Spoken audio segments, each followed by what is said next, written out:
Hey guys, what's going on? This is RJ Game News USA here, and today I want to go over my mock draft for the 2025 NFL Draft. So, if you like this kind of content, if you actually care about what my thoughts are on who's going to get drafted where and why, please like the content, share the video out, and subscribe if you haven't already. So, here we go. We got a pretty good draft going on, lots of moving parts, but I think I have it pinned down. I'm not going to spend too much time on any one player. I might give a reason or two why that person's getting picked, and then we're moving on. So, with the first overall pick, I believe the Tennessee Titans are taking quarterback Cam Ward from Miami University. I think that it's been reported for a while now that's the direction the Titans are going. You have the number one pick for a reason. And usually if you have the number one pick, you take the best quarterback available. Cam Ward has a good body type for the league. And looks like he just produces really well on the football field. And I see no problem with this pick for the Titans. I think he'll be a solid quarterback. We'll see how good he gets. Half these guys turn out to be busts. So who knows? Number two. Look, I know the Browns need a quarterback, but I think they're going to take the wide receiver / cornerback Travis Hunter from Colorado. I think, him being able to play both offense and defense, him being the best available person in the draft, the most touted person in the draft, he's an offensive weapon. Look, I don't think Joe Flacco and Kenny Pickett are the answers at quarterback for the Browns. And Deshaun Watson certainly is not the answer. But I could see the Browns either trading back up into the first round or early in the second round taking a quarterback and sitting him behind Flacco for a year. I don't know what they're doing. They let Russell Wilson go sign with the Giants. They were interested in Russell Wilson. They let him go. Now I don't think either the Browns or the Giants are interested in a first-round quarterback, at least in those top three picks. Because at number 3, I think the Giants are taking edge rusher Abdul Carter. Now I know what you're thinking. What about the offensive line? Or could they take Shedeur? They could, but I don't think they will. I think the Giants understand that, and most of the people in this draft understand this is a pass rush heavy draft. There's lots of good edges in this draft. And at the end of the day, we just seen what happened in the Super Bowl. Defense is a priority again. And it starts with the pass rush. And the Giants already have a really good defense. Or actually a pretty decent defense, believe it or not. They believe Russell Wilson paired up with Malik Nabers. They're improved on offense. Certainly, they're going to have other holes to fill in the draft. Certainly, they will draft an offensive lineman later on. Certainly, they will draft a running back or more offensive help. But for this top pick, because they can't get Travis Hunter, them going with Abdul Carter makes a lot of sense here. You have a really good defensive line, a really good pass rush if you do that. One of the best in the league. And that could help you win a lot of games, even with a subpar offense. Then my Patriots are next at 4. I believe they will take Mason Graham of Michigan. Now, he's a defensive tackle. I just think you're looking at a run stuffer there. You're looking at a big boy to put in the middle. Patriots might consider trading down out of this spot. They could consider offense, maybe. Drake May's got a little bit of help on offense. But I think Mason Graham makes a lot of sense here. Pick 5. The Jags.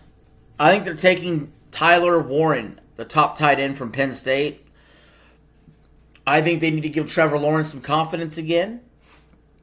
I think having a threat in the middle of the field, a top flight tight end coming in to help him out, will help him.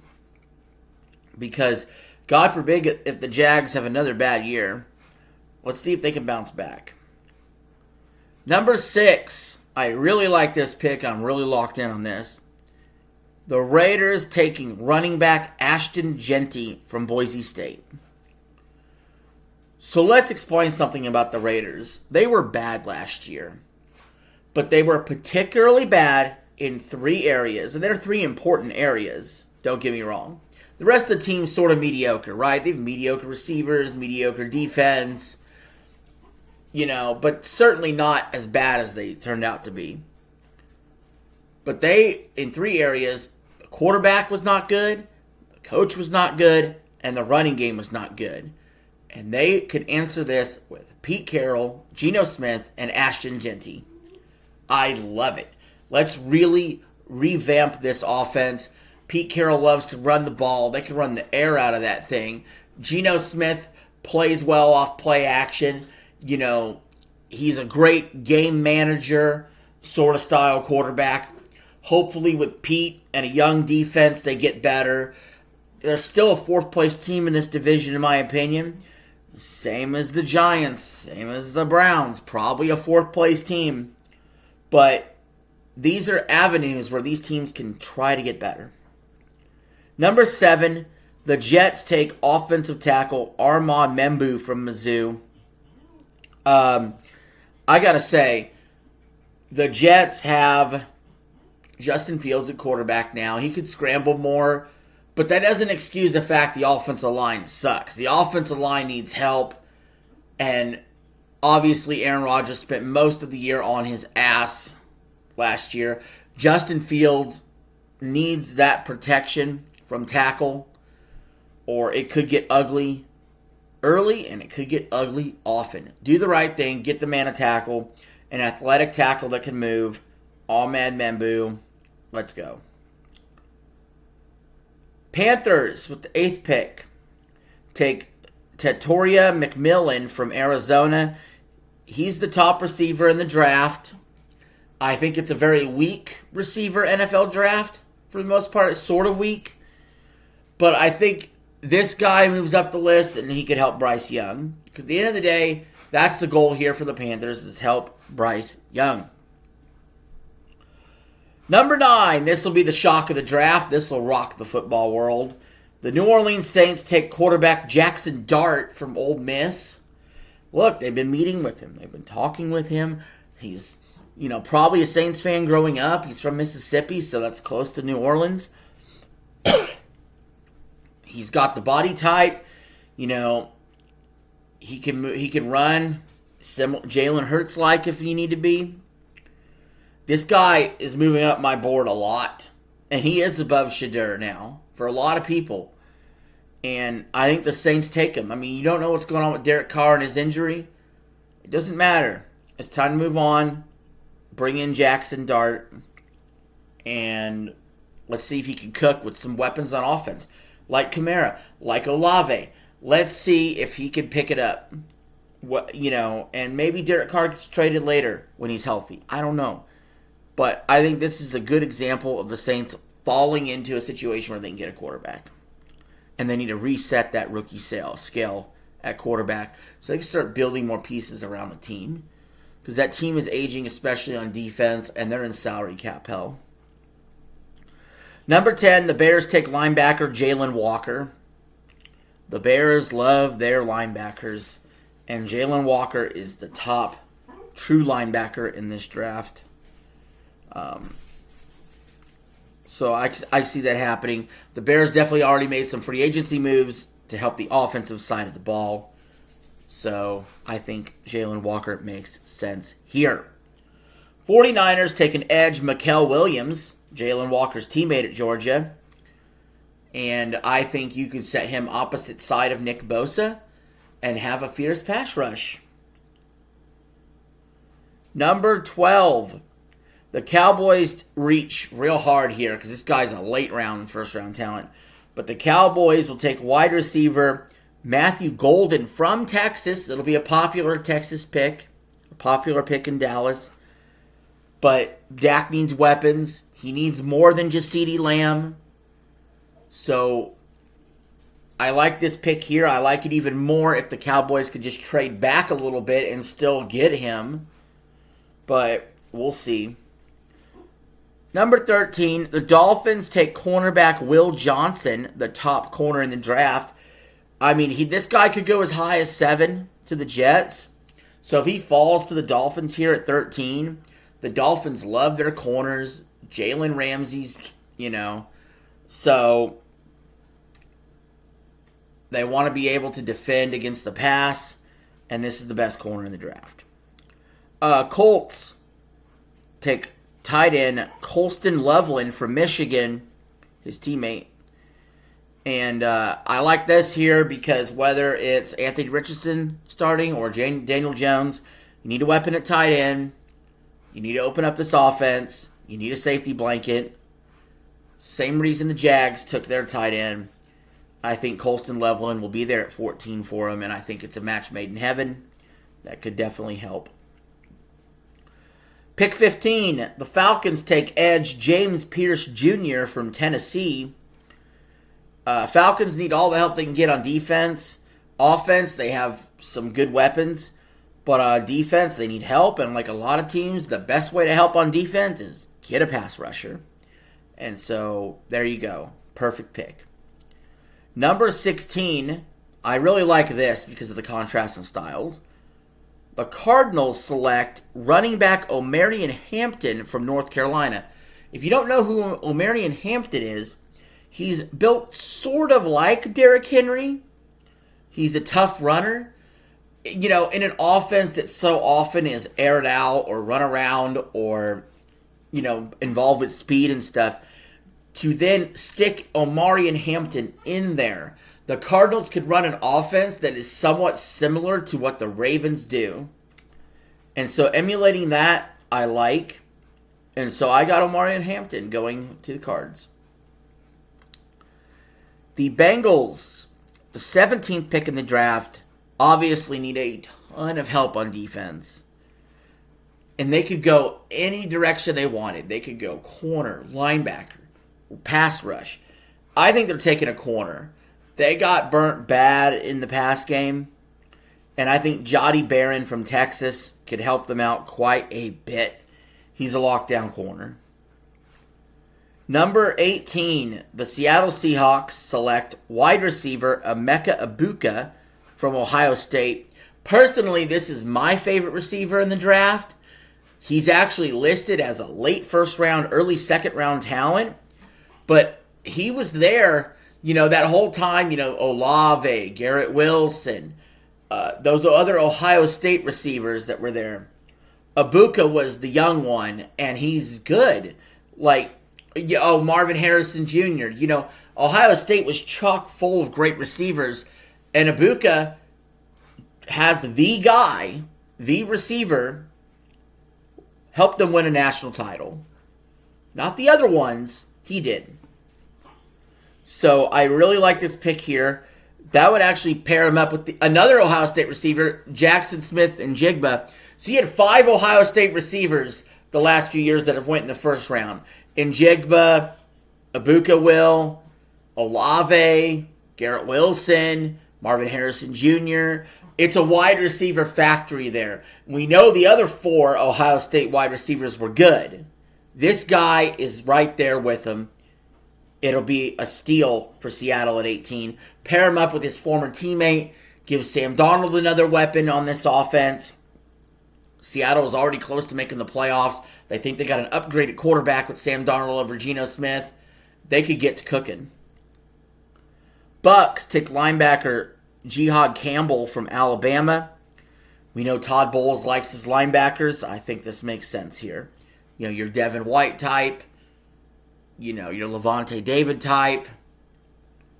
There you go. Broncos select offensive tackle Kelvin Banks Jr. from Texas, which they'll be very happy that he dropped this far in the draft. And any kind of help he could get with the offensive line, with young quarterback, where they've already loaded up the defense pretty well. They've already added him weapons. Get him some protection so Bo Nix can sit in that pocket and be accurate like he is. 21, this will be a really popular, crazy pick if this goes down. The Steelers select quarterback Shedeur Sanders. Look, the Steelers need to stop waiting on Aaron Rodgers. It's over. It's over. There is no reason to wait on Aaron Rodgers. Even if he signed today, draft Shedeur Sanders here. Him and Tomlin would work great together. It's time to get your quarterback of the future. Shedeur and Tomlin, I love it. I love it a lot. It'd be a great franchise to go to. It would be an excellent situation for Shedeur. It'd be an excellent situation for the Steelers. It's a match made in heaven. Chargers need help at receiver. They take wide receiver Jaden Higgins from Iowa State. I think he'll work well with Justin Herbert. The Packers, with the 23rd pick, take an edge rusher, Shamir Stewart from Texas A&M. I think the Packers also understand they need a pass rush. It's really that simple, guys. When in doubt, take a pass rusher. There's plenty of good pass rushers in this draft, and there's plenty of teams that could always use a pass rusher. Remember, one of the reasons the Lions didn't get further in the playoffs was they lost Aiden Hutchinson. Sometimes they get hurt, and it's okay to have some depth. The Vikings select safety Nick Amanwari from South Carolina. Now, this is the top safety in the draft. The Vikings want to protect the back end of their defense because they are a team that has a really good front seven. And so protecting that back end will be helpful. So they don't get carved up by Matthew Stafford again. Texans would love if this happens. Offensive tackle Will Campbell drops to them from LSU. I actually think he's the best tackle in the draft. I do. And I could see them flipping with Kelvin Banks. Kelvin Banks is rated higher. Will Campbell, I think, is the best offensive tackle in football. And the Texans need offensive line help. C.J. Stroud was under so much distress. The Rams are next with number 26. I think they'll take defensive tackle Derek Harmon from Oregon. They had a problem stopping the run last year, especially against Saquon. And to get us run stuffer in there, I think would help this defense quite a bit. The Ravens select edge Mike Green from Marshall. It's a good fit. And the Ravens could use a pass rush, be a little more disruptive on defense than they were last year. Number 28, the Lions take cornerback Maxwell Hairston from Kentucky. Now, this guy will definitely help them in the secondary, which the Lions need a lot of help on defense. I know they had a lot of players hurt, but that's why you bring that guy in, so you're not having people off the street playing corner in big games when you're a 15-win team. He's a good corner. Get him drafted. Washington, with the 29th pick, takes edge rusher Donovan Ezeraku from Boston College. Washington made it to the NFC Championship game shockingly. Jaden Daniels is great. They added Deebo Samuel on offense. They added a left tackle. But they need to do something on defense to make it a little better. And why not another pass rusher? 30th pick, the Bills select wide receiver Luther Burden III from Missouri. I think this makes a lot of sense here. I think Josh Allen could use more weapons. I do. I think he doesn't need more weapons because clearly he won an MVP last year, but he would like more weapons. And I think Luther Burden coming in as the second or third receiver on the team with the other receivers he's already comfortable with, I think could help a lot. With the 31st pick in the draft, I think the Kansas City Chiefs will pick offensive tackle Josh Simmons from Ohio State. And it'd be hard to say who's going to start because you got Jalen Moore, you got Jawan Taylor, and you got Josh Simmons. Only 2 of the 3 can start. But whoever the backup ends up being, whether it's this rookie or whether it's probably Jalen Moore, they need to be able to play either right or left tackle in case one of them go down. Because if you're going into the season knowing you lost Joe Thuney at guard and you signed Jalen Moore at left tackle, and that's your plan, that's not quite good enough. I think Josh Simmons helps solidify the plan. Eagles with the 32nd pick. They don't have a lot of holes. I think they take edge rusher Jordan Burch from Oregon. This could be a trade back situation maybe. Fill out some depth. Or the Eagles could try to trade up to get a better pass rusher that they like more, which is very possible too. But this is a mid-second round talent, and they could be reaching here. But when you look at the Eagles, they're pretty much intact from their Super Bowl win. They did lose a couple of pass rushers. They lost Brandon Graham to retirement, and they lost Josh Sweat in free agency. So it makes sense here that they're going to replace him with another pass rusher because they love to rush the passer. It is a calling card of their defense, and other teams are going to want to emulate them. So guys, with that being said, I think that's the end of the video. That's my mock draft for 2025. If you actually watched the whole video, let me know. And I will see you all later. Have a good one.